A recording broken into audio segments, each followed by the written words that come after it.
Hello, good evening everybody, welcome back to Sunday FPL Kneejerk stream. What are we knee-jerking? Wow, it's a red arrow. So I got a knee-jerk everything. We started our first game week back after 3 months off and I'm currently on a red arrow. There's still plenty of time to go, of course, because we don't have the Man City game playing. That's playing tomorrow. Also, I don't have my light on, which is why it doesn't look great. Hang on a sec. There we go. I mean, now it just looks like I've got a really big, shiny forehead. But whatever, it's done now. I ain't got that grainy bit on the sides. How are we all this evening? It's been such a weird game week. Football's back, which is great. I might just give up watching the first half of any football match because it has just been awful. Let's take a trip to Candyland. Candyland is on, I think. Oh no, it's delicious right now. Candyland will be on in a minute. Cantwell first sub. That's not good though. He didn't do anything, right? Or is he coming on for Salah? Salah didn't even play. I'm a bit worried about Salah now. We'll go through my team in a sec. But the fact he didn't come on at all does worry me a little bit. As an owner, I kind of wish he got some kind of minutes. Because now there's a chance potentially that he gets benched again. Could happen. He might just come on afterwards. We just don't know, do we? Started good, but yeah, I think a lot of people, myself included, had high expectations from today. Had Lundstrom, didn't start. Egan, red card. Grealish, nothing. Who else? McBurney, yeah, fair enough. That was an awful pick. And then Trent, to be fair, Trent did okay. I'm quite happy because I'll come onto my team in a sec, but I'm quite happy with the decision I made with Mount in the end. What to do with Sheffield United players? There's loads of stuff to go through. I actually kind of wrote down a few things to go through, almost as if this stream might have some structure for once. But then again, it probably won't. We'll have to wait and see how it goes. What to do with Sheffield United players? Yeah, Aguero confirmed in the starting 11. How do you know that already? Ings or Calvert-Lewin? Danny Ings. What a legend. 11 points. Was it just 11? I feel like it was just 11. Easy plan to ship Liverpool out after Palace, but now they've got 3. Yeah, exactly. If Man City beat Burnley tomorrow, which seems quite likely, right? Then Liverpool cannot win the league at Palace. So they have to have another game before they win the league. So they're not going to start making huge changes just yet. Russell, thanks very much for that. Egan has killed us this week. Don't get me started on Sheffield United. Look, I get the McBurney pick was a bit of a punt. It was an awful decision. I think the most annoying thing about McBurney, actually, apart from the fact he was just awful, was if I hadn't got him, I would have probably put Henderson in goal instead of Leno. And then obviously Leno got injured as well. Like, feel for the guy. From an FPL point of view, that absolute nightmare. Who I would have got instead of McBurney, I don't know. I mean, let's not pretend it would have been Ings. I didn't really talk about him too much. It probably would have been Pookie, to be honest. So it would have been a huge amount of points up. No price change. I don't know what's going on with price changes. Like, FPL said nothing about them. So I don't know. I don't know when they come back. I'm assuming they will. My guess is we will see them overnight on Tuesday, maybe. So like from Monday into Tuesday, because the last game will be finished. Can we please skip Arsenal as a subject today? No, we've got to talk about him. I mean, look, Saka, he'd be on the watch list for me now. Yeah, what I thought I'd do, because these streams sometimes are all over the place, which I do like, and I'm sure people like them, which is why they keep watching. But I thought we might do a little bit of structure. So go through my team, my initial thoughts for next week, then my watch list, because I haven't got a special graphic for it, but just talk about it. And we might even do a bit of quick fire later. How does that sound? Wolves for the Champions League. Wolves, one of the best teams I watched. I didn't watch every single game. I've seen most of them. I haven't seen Norwich versus Southampton yet. I've seen some highlights.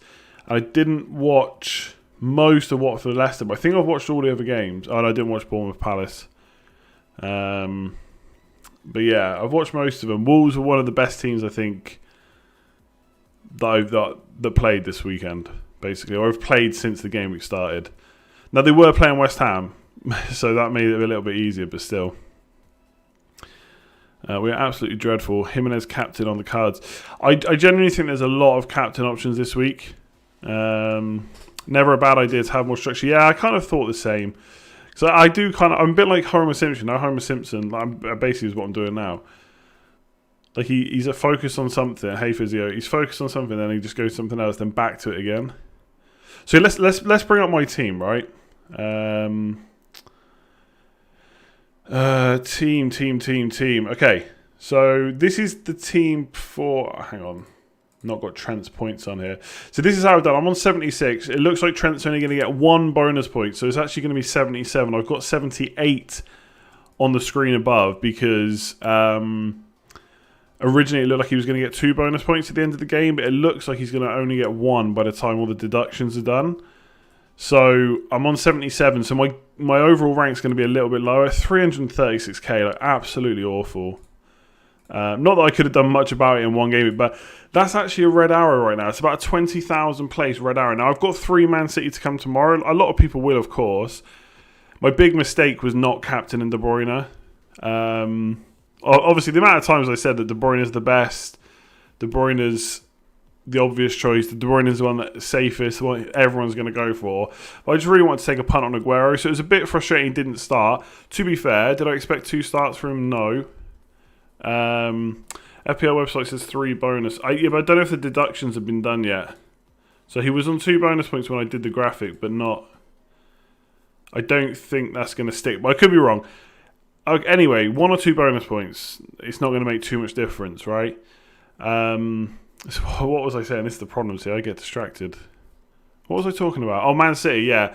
So didn't captain De Bruyne, but there's another game, and Aguero looked so good when he came on, like proper hungry, just really good. It's almost like he wanted to prove a point. How could you start Jesus in the first game back over me?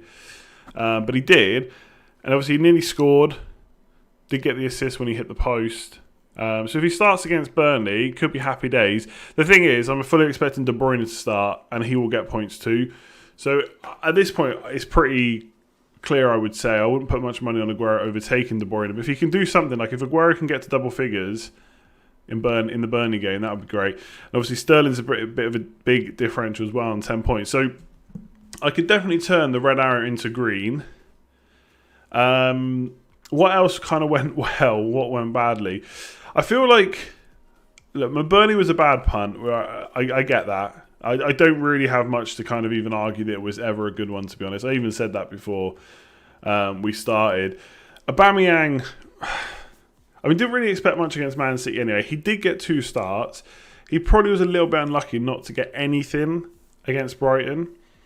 But yeah, he's a failed punt. I know a lot of people are thinking about whether to keep him longer term, like if they got him in the team. I think if you're wildcarding, like I wouldn't have Aubameyang, even with the next 2 fixtures. If I had him in my team and I didn't have a wildcard to use, I'd probably think about keeping him. Grealish, just nothing. Aston Villa, I don't think they look great. Sheffield United clean sheet. So I think Sheffield United were pretty lucky to keep a clean sheet in that first game. And when I say lucky, I mean they did have a lot of shots against them that were saved by Henderson. Now, obviously, he's the goalkeeper. That's his job, of course.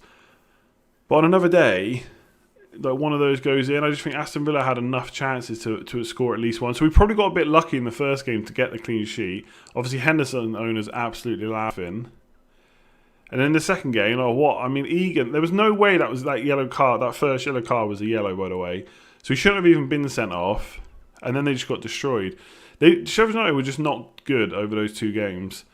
And now they're about to play Man United, who have already put 3 past them this year, at home. No Henderson, no Egan, probably no O'Connell either. Man United captain is a shout this year, I think. But yeah, they weren't good at all. I think I felt like I had to go for Lundstrom once I saw him in the starting lineup, because you just had that potential for him to start the next game or get points in the next game. So I don't mind that. And I mean, Egan, that's just so unlucky. Like, what do you do about that? And then Leno and goal, same thing. Like, he made so many saves in that Man City game. Would he have got the clean sheet against Brighton? Potentially not. They may still have conceded a couple of goals with him in goal anyway. But to go off injured in the first half, I think it was. Yeah, not good either, to be honest. So Leno was hugely frustrating. In the end, obviously nothing he could do about it, but it is what it is. The only thing I'm kind of happy about is the fact that I went for Trent Alexander-Arnold over Mason Mount. Hang on. So I was going to go for Mount, and I ended up going for Trent. And I mean, I was looking at Doherty anyway, but I'm just glad I went for Trent. It looks like he's going to get 8 points anyway, so pretty nice. There's a lot of lag. I know. Yeah, there's not much I can do about that, unfortunately. So overall, I think the team did okay. Obviously, the big thing was not going for triple Sheffield United defence and having Henderson in goal. Burnley punt was awful, and not captaining De Bruyne so far has really hurt me. Other than that, I don't think I made too many bad decisions. The last United hat-trick was Van Persie in 2013. How did you guys all do anyway? Shaprio, 100 plus points, very nice. Mount did look pretty good today, yeah, you're right. I agree. And he is pretty much nailed on. I know he didn't get... Obviously, I'm happy he didn't get any points, so I didn't go for him. Yeah, well, just because there's not been a hat-trick doesn't mean there can't be one. I know what you're saying. Okay, so this is how the team went, right? I think it's quite good. I think it went okay. Obviously, a lot of the scores are skewed because people played Bench Boost this week. I didn't play Bench Boost, so I've already used it.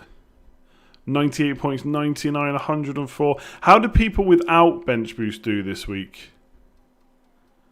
I guess that's kind of not more interesting, but probably gives a bit of a better comparison for those that didn't play Bench Boost. 117. I've seen lots of 100 scores. If you captain De Bruyne, you're absolutely laughing. 55, that is harsh. 98 so far, 3 City against Burnley. 96 with the same City as you. I'm pretty happy with Sterling. I think there's a chance Sterling plays again. He could start from the bench, of course, but Sané is now going to... Well, he's allowed to go, basically. So will he play? They might use him, but they don't want to injure him, do they, before they try and get some money? Lots of big scores, lots of 80-plus points. So looks like you all did... Most of you did better than me. That's for sure. Very, very nice. So this is the team for next week. I'm going to change the captain straight away because otherwise I get questioned about Martial. Let me save that. So this is my team now. So let me just quickly do my initial thoughts, and then I'll talk about watch list players potentially. So Leno's injured, right? He's not completely red flagged yet because Arsenal haven't, said that he's out for the season. But let's be honest, he's going to be out for the season with what happened to his knee. So he's out. So I don't have to... When I first saw this team, I was like, I don't need to make a transfer. I could make a goalkeeper transfer because McCarthy does have Arsenal. And as bad as they might have been, I think Aubameyang scores over the next couple of games. So I might make my goalkeeper transfer. I'll talk about replacements in a second. In fact, I'll add that to the agenda so I don't forget Leno replacements. Because I think a few people have got him. And if they haven't got Leno, then on WILDCARD it's probably still a good discussion to have, right?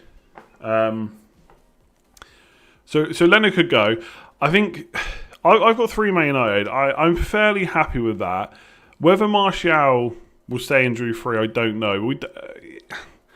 I just think Greenwood's going to continue to be bedded in. I don't think he's necessarily going to get a start as the number 9 anytime soon. I could be wrong. But I'm pretty sure Martial will start the next game and Fernandes. Definitely Fernandes. And obviously I've got Maguire in defence with Trent Alexander-Arnold and Saiss. And I think a triple up on Wolves is kind of what I would like. Now, I've not gone off the idea of getting Jota in, but Calvert-Lewin has Norwich next. There's no way I can get rid of him for that. And Danny Ings has pretty tough fixtures, but I don't know if there's any need to get rid of him. Like the fact that I know it was only Norwich that he came back and played against, right? So don't get me wrong, that's a pretty easy fixture for him. But I just think he's done so well against top teams this year. It's probably not a huge rush to get him out, and it's Arsenal, right? They're not probably the best defensive team out there. So I think I'm going to keep in Ings. So there's not really room for Jota right now. And so the triple up I would like to do is Doherty and Saiss. But there's no way I'm getting rid of Trent Alexander-Arnold. Like, no attacking returns, already an 8-pointer for him today. There's no reason why he can't do that or better against Crystal Palace. I know Crystal Palace looked okay against Bournemouth, but this is Liverpool, you know? Totally different story. And Maguire, look, is Doherty a better option than Maguire? Yes. I would say so. I think most people would agree. I don't think many of you in the chat are going to argue with me over that. But is it worth getting rid of Maguire before Sheffield United? Like, let's be honest. As a McBurney owner, I know how awful they are in front of goal. So that could quite easily be a clean sheet for Maguire. So Doherty is better, but is that worth a transfer this week? Like, the game's on Tuesday, and then the next deadline Saturday. I'm starting to think 2-3 transfers is the best use. Salah's a little bit of a worry. I really wish he'd come on tonight. I now wouldn't feel comfortable captaining Salah. So I could do Salah to Mane and captain Mane. But I don't think I'm going to captain a Liverpool player this week. I think I'm going to captain Jimenez against Bournemouth, Calvert-Lewin against Norwich, or Fernandes against Sheffield United. Because Fernandes seems to be on penalties. I know he said Rashford was going to take that second one. The only thing we don't know is, was he taking that second one because they're going to share it in general? Like one takes, then the next one takes, and the other takes, or like vice versa. Or was he taking it because it was the second penalty of the night? We're probably not going to find that out before the deadline. But Fernandes captain is something I'm strongly considering. So I think we will put a couple past Sheffield United. I think we were a bit unlucky maybe to not score another one against Spurs, to be honest. Wait a week, then Leno and Maguire to Doherty in a 3-point. Sorry, I should say I've got 2 million in the bank. So I can do Maguire to Doherty. I can do Sice to Doherty. I can do Martial to Son. I've got 2 million in the bank. So I've got money to play with. So it's not that I have to take a hit. The other thing I've considered is, let me bring up my team on another screen a sec so I don't mess with the stream screen. So, I mean, Ings does have really bad fixtures, right? So I could go for a different play. Another option would be 2 transfers. Again, probably not this week. Although getting Doherty in against Bournemouth is something I really want to do. And do Ings plus Hayden. No, sorry. Ings plus Egan to Doherty and just a bench player forward, like, I don't know, Nketiah or Greenwood. And then I'd be playing 4-4-2. But I don't know. I feel like Maguire's probably the one to go longer term. But the thing is, Man United's fixtures are so good towards the end of the season. Like, they are so good. Sheffield United, Brighton, Bournemouth, Villa, Southampton, Palace, West Ham. They don't have a bad game until Leicester away on the last day of the season. And it just doesn't feel right to get rid of him this week. So I'm probably going to make no transfer. Trent 1 bonus. That's what I thought it would be. The deductions have been done. And he's down to 26. So yeah, Pickford's getting 1. Pickford's getting 2. Alisson and Pickford getting the bonus points. And then Trent's getting 1. Ings doesn't have a bad fixture. Ings has awful fixtures. I mean, you could say... they're awful really on paper. Like Arsenal, Watford, Man City, Everton, Man United in the next 5. Could you keep him for Arsenal, Watford? Yeah. And then he does have really good games to end the season. So, don't have a bad game, but it's Man United. Look, Man United, they're doing okay. Martial did look poor. I think the Man United game is really hard. The Man United Spurs game is hard to call because I had an inkling to do Martial to Son before any of the games. I thought Son looked okay. It's really hard to tell though because the Man United and Spurs kind of nullified each other a little bit. And obviously Man United against Sheffield United and Spurs against, is it West Ham this week? It's a little bit easier fixtures for them both. So Martial to Son is something I could do as well. So yeah, that's my initial thoughts on team. In terms of Leno replacements, like if you're thinking of what wildcard to what goalkeeper to get on wildcard, or if you've got Leno like I have, there are genuinely so many options you could go for depending on how you want to play it. My favourite 2 are sorry, I'm just getting the fixtures up a sec. Yeah, my favourite two. I mean, if you really wanted to, you could go for David De Gea in goal. Like I've just said, fixtures are great for Man United. Some concerns over him losing his place. Not happening, I don't think. He'd have to do something a lot worse than that poor attempt at a save against Spurs. So you could go for him. Obviously, Spurs have got really good fixtures as well. I don't know if I'd want to back their defence. Probably want to back their defence even less than the Man United defence. My favourite, I think, is Burnley, Pope, because he's been so good this year. The fixtures are pretty good for the rest of the season. Liverpool and Wolves are kind of the two tough ones. But he's been so consistent, 4.9. Or you just get the Arsenal keeper for 4.2 million. I know the Arsenal clean sheet potential is quite low, and the fixtures, the next two are good, then it's kind of pretty rubbish, and then the last two are good. It's only 4.2 million. You save a lot of money. The problem I'm finding is there's not very many players that rotate with Southampton that are cheap as well. So you can't really rotate McCarthy. De Gea and Roy Keane disapproves. Yeah, you're absolutely right. He was not happy, was he? It was a poor save, I know, but he should have saved it. But 4.2 million, get Martinez in, hope for a couple of clean sheets along the way, and a lot of money saved. That's something I thought about. Pope in for no, I would definitely get rid of Leno, I think, before getting rid of McCarthy. Who else? Yeah, Foster. Watford have got pretty good fixtures. The only thing with Watford, because I mean, really, if I'm getting in a keeper, it's for the rest of the season. I think Burnley's fixtures are slightly better, and he's the same price, so I would just go for Pope over Foster. I think Newcastle fixtures are good. Where are they? Yeah, Villa, Bournemouth, West Ham. The only really tough fixtures are Man City, Spurs, Liverpool. But again, he's more expensive, so there's no way I'm going to go for him over Pope. And Patricio is the last one. I'm basically just reading Business Cat's comment. Patricio is an option to get into the Wolves defence. So since when Bolly plays, basically, the chance of a clean sheet are huge. So he's had 8 clean sheets in 14 games this year. So I do like the idea of Patricio, but it stops me getting Doherty. And at some point, I'm probably going to want him. I don't know how yet, but I probably will. Now, Patricio has scored more points than Doherty for like 1 million less, but Doherty's played less games. So Patricio is a genuine option that I've looked at. I just don't know if I want to block that third outfielder for Wolves. So that's kind of my thoughts on goalkeeper. I think Pope is my number one. I think Henderson, no go. Foster and Dubravka, I think, are okay. I think they're perfectly fine. I just prefer Pope, and he's the same price, if not cheaper.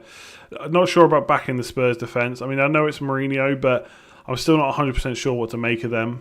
I thought they played actually quite well against Man United, but it's just Mourinho. Who knows when he's going to have a meltdown or something. So I don't think I'd back. How much is Lloris anyway? Is he? I think he's 5 point something, isn't he? Just like I think he's close to De Gea's price. I've not actually checked. Yeah, he's 5.3, so it's the same price as David De Gea. Personally, I would back the Man United defence, without even trying to be biased or anything. I think most people would probably back the Man United defence over the Spurs one for the same price. Pope and Maguire or De Gea and Taylor. Yeah, that's a good way of looking at it. Probably Pope and Maguire though, because the thing is, Pope tends to pick up bonus points as being a goalkeeper, and Maguire a bit of goal threat. Taylor, I've got him. He doesn't really have much attacking potential, to be honest. So he's not one that I'd really go for. Yeah, Aurier is cheaper than Lloris. That's a good point as well. 4.9 million with the fixtures they got. I quite like that. I think there's actually a lot of defenders that I want. I've got these three. I want Doherty. I'd happily have Bolly. Aurier looks good. Potentially Holgate, when Everton's fixtures after Norwich are not fantastic, but towards the end of the season, like from Gameweek 34, because they have Norwich, then Leicester, Spurs, not great, but then the fixtures are pretty good after that for the rest of the season. Holgate's only 4.3, so there's lots of options. So goalkeeper's tough. I'm probably not going to make the transfer. I mean, at the end of the day, it's a goalkeeper transfer. I've been stung by doing it before. Maybe I could just rotate. So the thing is, Southampton and Arsenal don't rotate very well, but I could just have McCarthy and Martinez for 8.7 million combined. That is very tempting, I'll be completely honest. Richie looked good today and was playing in midfield. He did. I don't want to necessarily think that Newcastle turned a corner, though. I mean, Joelinton is awful. I know he scored, but it took down to 10 men, point blank, 5 yards out. St. Maximin, though, is a bit of a baller. I do quite like him. He's about the only reason I would watch Newcastle, I think. What about whacking Patricia? Yeah, I kind of just spoke about that. I just don't like the fact it blocks one of their outfielders. That's the only option. The only thing. What else are I going to talk about? Let me see. Leno replacements. Yes. Watch list. Watch list. Okay. I mean, watch list. You could almost call it the Kneejerk, couldn't you? I mean, it is the Kneejerk stream. Let me bring up the fixtures for. I can't remember. I've already forgotten who played, to be honest. I should have made a list of names, really. But let's just quickly rattle through some names that I think are worth keeping an eye on, basically. I'm really tired, but I'm not even tired. I'm hungover. It's not good. Don't drink beer. Rip Poles are gone. Even McBurney would have scored that Joelinton goal. McBurney basically did two things over both games. One, defensive headers, and came deep with the ball to get the ball and then passed it off to someone else and then didn't see it when he ran up the pitch. I can't remember him having a shot, to be honest. So we'll do the watch list and then we'll just do random questions as always.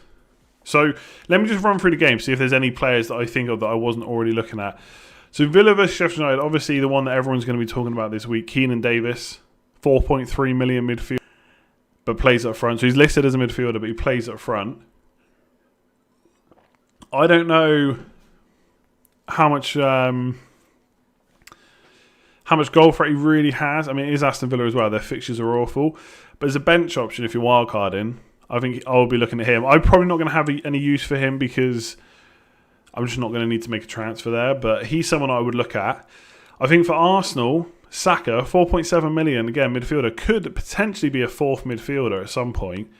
If he gets another star, then that's it. Obviously, that is then 3 games you've missed. But 2 of them were in a double game anyway. So 4.7 million. And he looked pretty good against Brighton. I know it's an Arsenal attacker, you might want to avoid him. But for 4.7 million, I would definitely be looking at him now. Hit the bar, got the assist for the Pepe goal, although, I mean, Pepe did all the work, to be fair. I thought he looked quite dangerous. And the fact that he was a left-back, and as soon as that left-back position's filled, he's just pushed back forward again. He's someone I'd really look at. Said, thanks very much for that.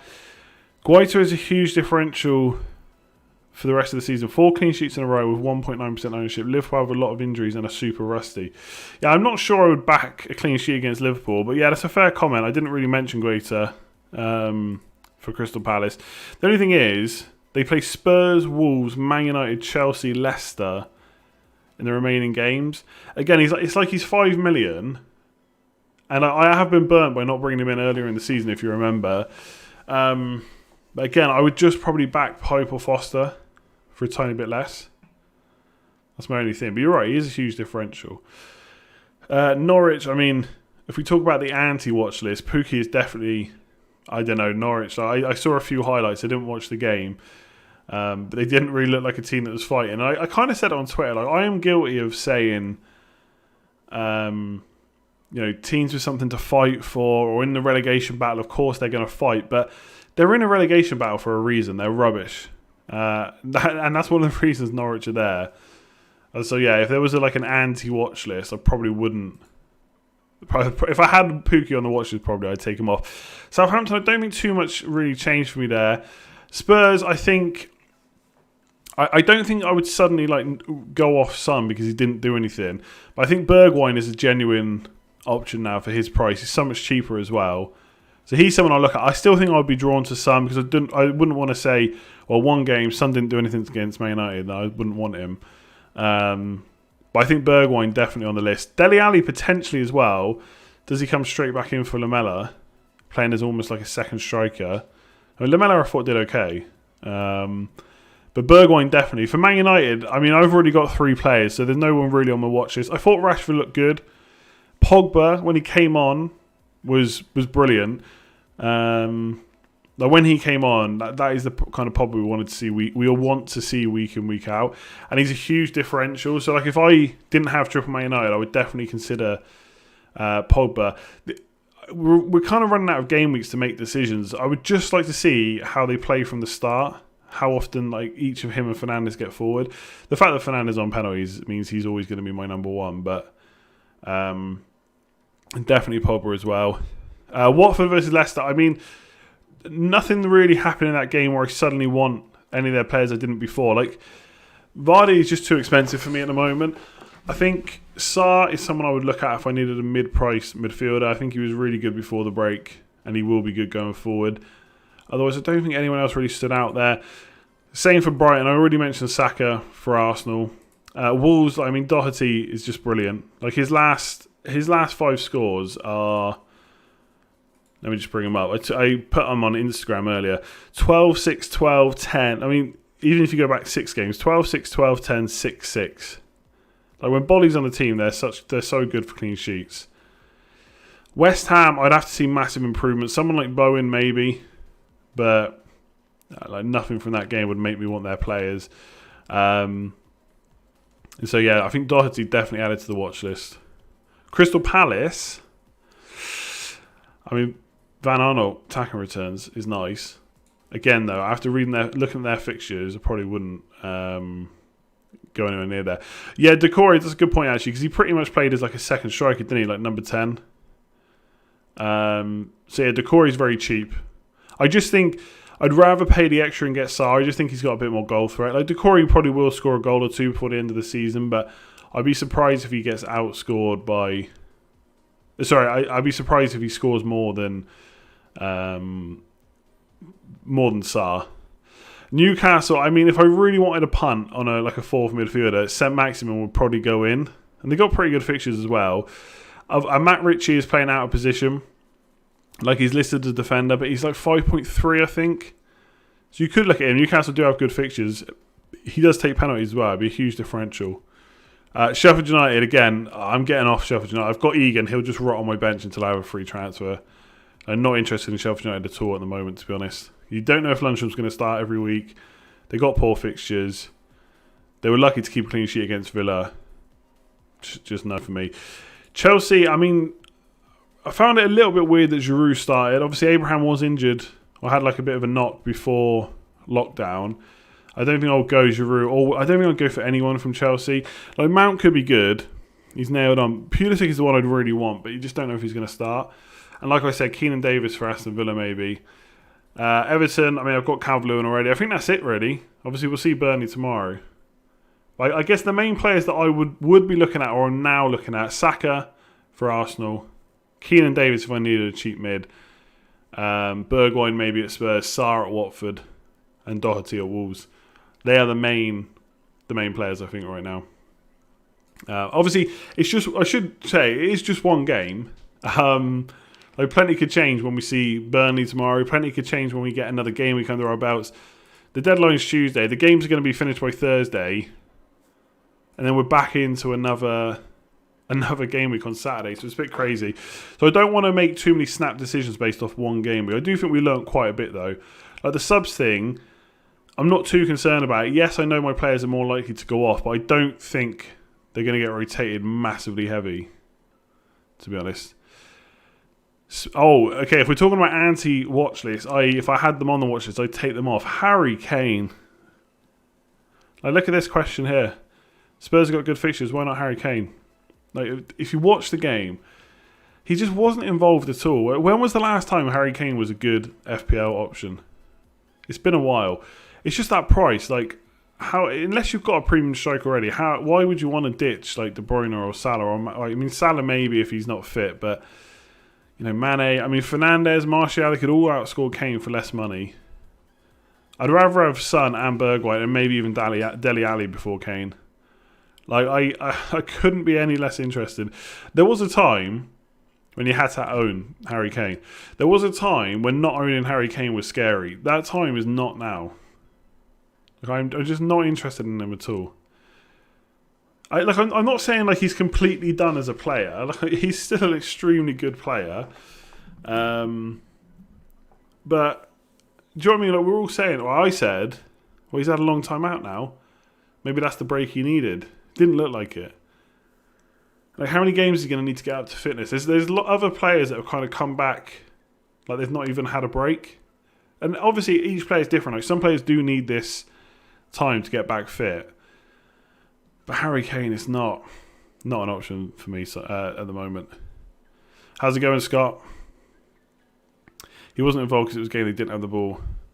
Yeah, like, of course he'll be more involved in a game which isn't against Man United, but I just don't think he's a better pick than Bergwijn or... I mean, it's still early days with Bergwijn because we're not seeing a huge amount from him in a Spurs shirt. But if I had to pick one between Son and Kane, I know where I would go. I would save the money and go for the main man. Son it is. So not interested in... I couldn't be less interested in Harry Kane, to be completely honest with you. I should say...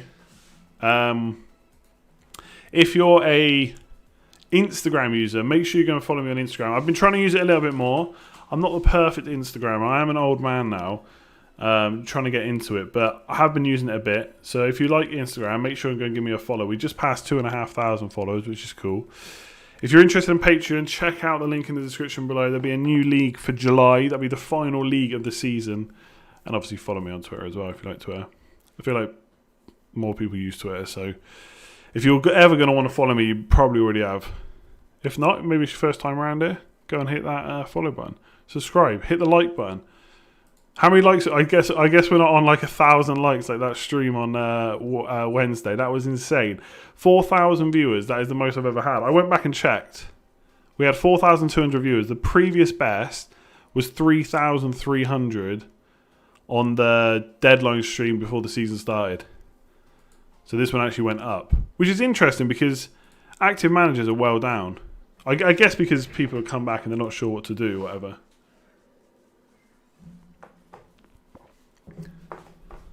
So yeah, that was insane. But yeah, if you haven't already, make sure to hit that like button. There's like 900 people watching. Let's get it to 250. Come on, just go and hit that like button. Help me out. It'd be muchos appreciated. Calvert-Lewin versus Sarr for the last attacking slot. Oh, that's dodgy. Not dodgy. The one thing I'll say before you even talk about the players themselves is if you go for Calvert-Lewin, there's a good few cheap bench options for midfielders. There's not necessarily for forwards. Like you could put Nketiah in, not guaranteed to start. Greenwood, not guaranteed to start. Whereas in midfield, you've got Hayden, Cantwell, Davis, like we just talked about, Saka. So that's one option. I think looking at the kind of fixtures, where's Watford? They're both pretty good for Watford and for Sarr and Calvert-Lewin. I'm not 100% sure which way to go. I think I'll probably stick with Calvert-Lewin, but I don't think there's a lot in it, to be completely honest. I mean, I've got Calvert-Lewin, so maybe that's why I'd be more drawn to backing him. But Calvert-Lewin's so close to being onside today. Would have scored. And it was against Liverpool. Next game's great against Norwich. I do think Sarr's a really good option, though. There's not a lot in it.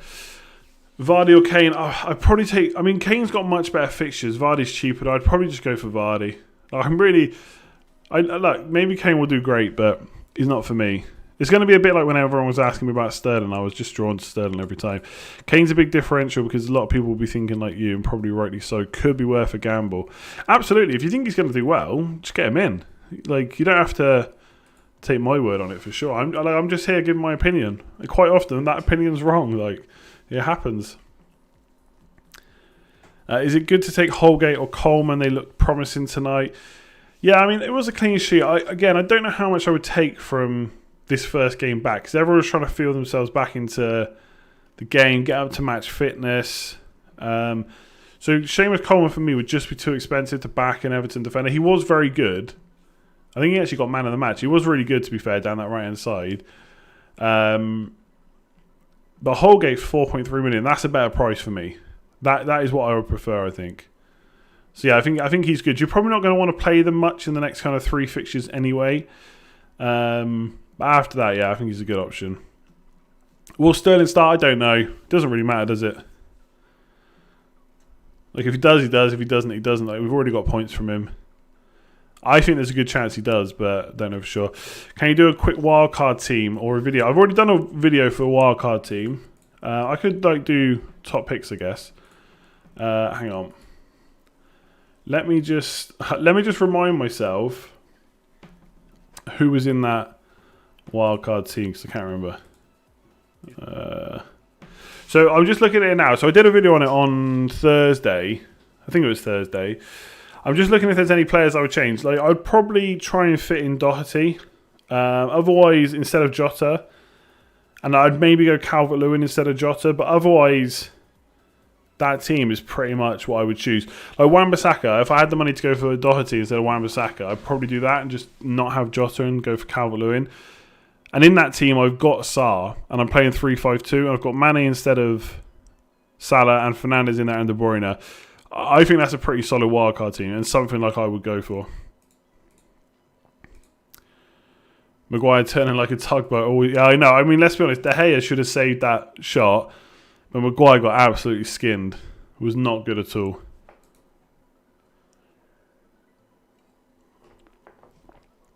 Whom to partner Jimenez and Calvert-Lewin in the front three. Yeah, I mean, I've got Ings. I don't know if he's like really the next best. Rashford, if you've got the money, could be an option. I really think I would go 3-5-2 if I could just wildcard. They could go Jamie Vardy, Brighton up next, and Palace in the next 4. But again, his fixtures aren't fantastic. I know he's good against top 6, blah, blah, blah, but I don't think I would back that.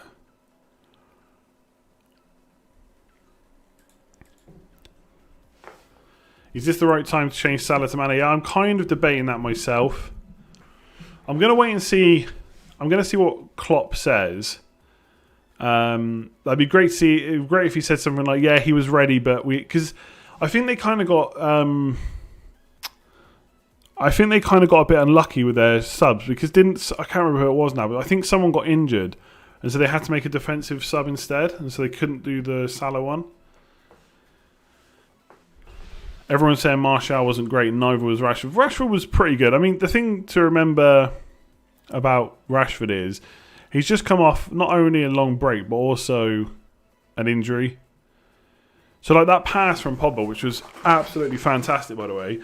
On another day, Rashford controls that and slots it away. He's just probably a little bit rusty. But the thing is, Martial does this quite a lot. Martial will almost be non-existent. And then he'll pop up and score a goal or two. Yeah, that's it. Matip got injured. Yeah. I think that was the problem. So Salah might have come on. He didn't look too happy. My only worry is if he didn't start, did he need a couple of minutes to start the next game?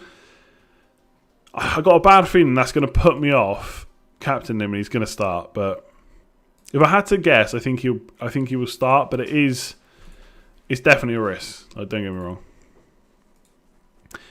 But yeah, I think I'm not suddenly panicking about Martial. That's for sure. Not panicking and like looking to get rid of him. To be honest, would I bring him in? Maybe not.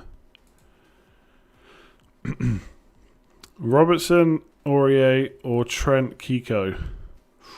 I mean, it's hard not to just. It's very hard not to choose the Trent option, but I feel like the Robertson Aurier option is better. But yeah, I kind of want Trent Alexander-Arnold if I could. But Kiko starting again, that's 3 starts in a row now for him. 4.2 million is pretty good value for money. Palace won't even be an easy game. I don't think they're going to batter him, that's for sure. I'm probably not going to go for a captain. Like I know, got itchy nose. I know. What was I saying? I know I went against the De Bruyne captain this week, and it might backfire heavily if Aguero does nothing in the next game. But I feel like going against the main captain again this week, like Mane, Salah. I mean, if Salah Salah's not going to get flagged or anything. So if Mane and Salah, they will probably be the main captains this week. I feel like doing something different. Man United or Jimenez against Bournemouth. The only thing with Jimenez is he's so consistent, but he's very rarely explosive, which is not necessarily a bad thing. If you get 8, 9, 10 points off your captain, you should be happy. I just feel like someone else could maybe knock up a bigger score than Jimenez. It's like we talked about on the Scoutcast when I said that I was going for Doherty instead of Jimenez. And he did again. He did outscore him. He's just that bit more explosive. Are you expecting similar scores seen during this week to be the norm for the not for the remainder of the season, because I think teams will build up some fitness, but it's going to take a few games. The main difference is, obviously, this is just like a normal start to the season, apart from it's not a normal start to the season.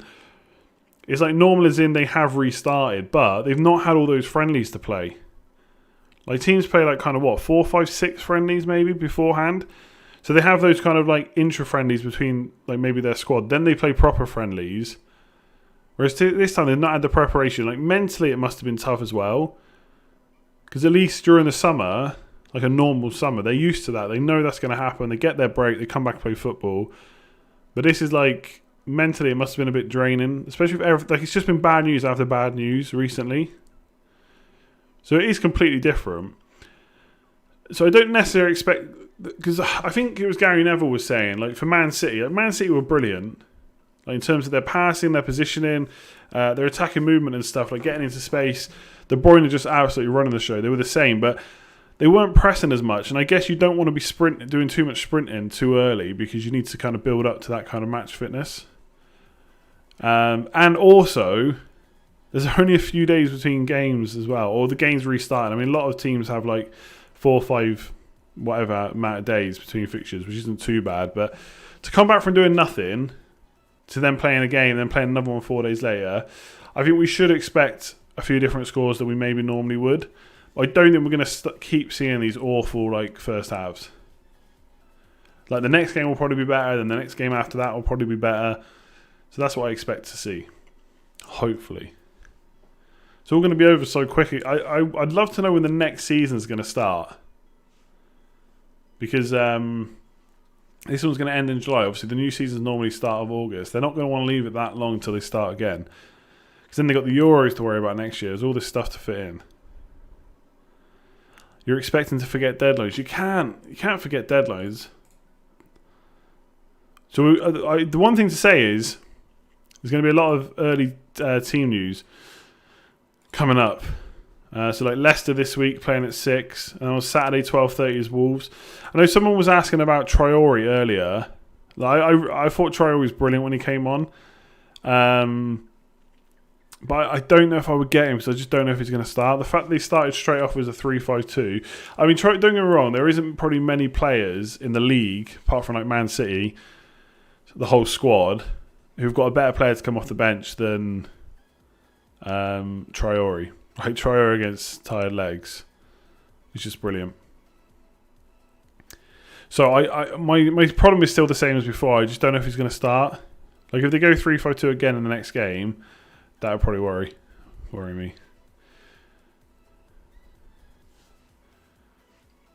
I said I'm not ready. What do you mean? You've lost me. Oh, 20 days after they said already. What? 20 days after this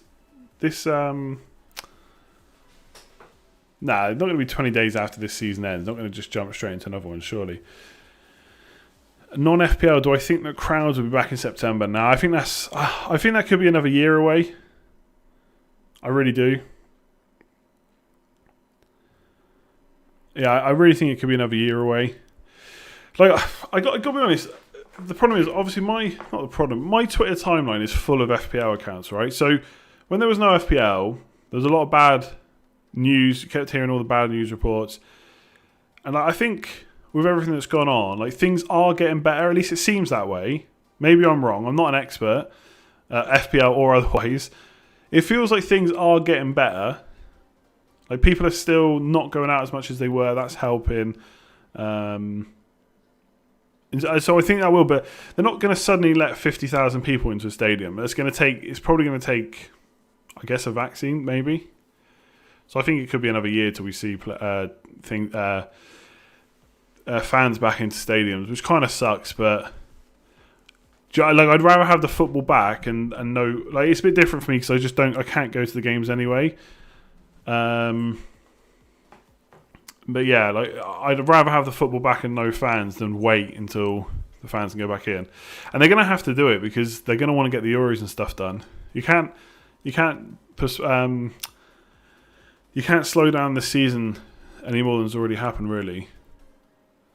New season will start on 11th September, according to Google. I know. Well, obviously that's not set in stone, but yeah, I did hear start of September. So there might only be like a month and a bit between this ending and the next one going. So I'm looking forward to that. Get that pre-season FPL content goodness going.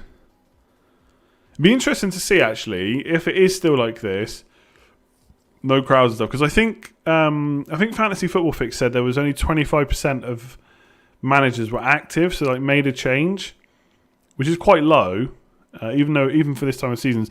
It'd be interesting to see if it's still like this when the new season starts. Will there be 7 million accounts still, or will it be a bit less, or 5.5, whatever it is at the start of the new season? Football without fans is nothing. I mean, the football, I don't know. I've kind of found it okay without the crowds. I must admit, I think the crowd sounds help. I think without the crowd sounds it'd be weird. It's not better. I'm not saying it's not, but I'd rather have it than not. Do you know what I mean? Do I think there's a standout captain option for this week? Feels like it's between Man United, Wolves, or Spurs. I must admit that I'm not drawn to Liverpool captains, but it feels like they probably should be the standouts.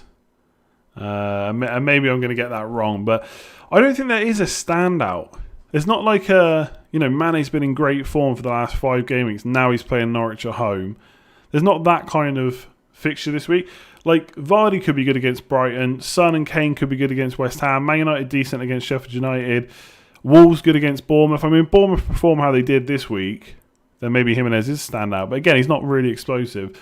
Liverpool versus Palace is good. I mean, to be fair, Chelsea did okay today, but they still conceded to Villa. Like, Man City are going to score against Chelsea. You could argue De Bruyne is a good option, but are any of them standout where... Because there are some weeks where you get that. You discuss different captaincy picks, but we all know who most people are going to go for. Yeah, Trent Alexander-Arnold could be a captain option, yeah. I don't think there is a standout this week, and I quite like that, to be honest. Because it means things might be a little bit different. It's better than no football, yes, but it's not the same game. Yeah, I'm not disagreeing. I'm not disagreeing at all. But again, I'd rather have it than not.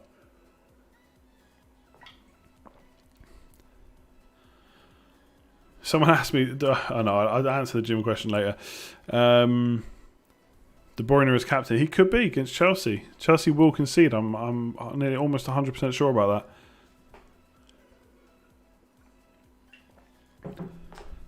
My only worry about captain of Fernandes is how much of a stat pattern the penalty's been. Doherty. Yeah, I'm not going to argue with any of that. Are cheap Newcastle assets being overlooked? I don't think so. I think what you'll find often with, cheap Newcastle players are they're not necessarily overlooked. They're just not that interesting to talk about, I suppose. People are going to get them. They're just going to get them in because they're cheap. There's not really much to discuss, like Fernandes versus Lascelles, 0.3 million difference. It feels the tempo is way slower without the crowd. Yeah, I think it's way too early to tell if that's the case, just because it's the first week back. We all complain about Doherty being 6 million. I agree, I did. I was actually thinking to myself the other day, and this is not an excuse for doing badly, but I know a lot of people have said like this season they found it harder. I think one of the reasons it has been that little bit harder is, or maybe why I've sucked, maybe I'm just making an excuse, is FPL over the last couple of seasons... All right, forgetting about Lundstrom maybe, and forgetting potentially about Wan-Bissaka, they have pretty much nailed the prices. Like Doherty, like I looked at him at the start of the season, and was like, no, absolute avoid, 6 million, just absolutely no way. But then you've got to remember that you don't always get a player for the whole season. So when you're spending 6.3 million, and the guy scored, 12, 24, 34, 40, 52 points over 6 games, then yeah, suddenly he's worth 6.3 million. And because the prices are so well done, you don't have those like 2, 3, 4 players that are underpriced. That means you can get every player you want. So if you've missed out on a player, like a heavy hitter, sometimes it's been harder to get them in. So I do think that's kind of made it that little bit trickier. And also, you know, if you do nail it, that's really good. If you do plan your budget out properly, get the good value players, etc., then yeah, you've nailed it. Unlike I have done this season. Offload Sheffield United defenders after. I just don't think. I think we've said this like loads now. I just don't think Sheffield United defenders from this game week onward were good anyway. I don't think this week has changed that a huge amount. Pepe's probably overpriced a little bit. But I feel like they maybe realised that when they priced Fernandes, although they did end up probably underpricing Fernandes a bit. I'm not saying they got every single player spot on, but they haven't severely underpriced many players, I would say. Not like, do you know what I mean? Like Mahrez 5.5, Jamie Vardy, whatever he was, 6 or something. Kane 4.5 or whatever he was. You just haven't had that recently. You know, you used to get like newly promoted sides would have like 4.5, 5 million players. Now they're kind of 6.5. They messed up De Bruyne at 9.5. Yeah, you could say that potentially. I think it's the fact he only scored because he didn't play much last year. That's why he went down in price. But yeah, given his assist potential, probably was a little bit underpriced. Anyway, like I said, I'm not saying they got every single price spot on, but I do think the last couple of years they have done much better. Timo Werner, yeah, we'll see. We'll see next year. Calvert-Lewin is very cheap. He is, but again, who expected Calvert-Lewin to be this good at the start of the season? I didn't. He also didn't play very much to begin with. De Bruyne 11.5, yeah, at least that I'd say. Probably that. I don't think he'll go to 12. Alright, I think I'm going to leave it there. Thanks very much for tuning in. Hit that like button on your way out. There's 900 people watching. If you all hit that like button, we'll get to 1,000. That is much appreciated. If you want to sign up to Patreon, support the channel that little bit further, get a few extra perks along the way, make sure to check the link in the description below. Subscribe if you're new around here. What's coming up? I guess team selection tomorrow. Game week preview on Tuesday. Maybe a stream on Thursday when the game week ends. 9:15 stream on Thursday, potentially. Yeah, probably a stream on Thursday.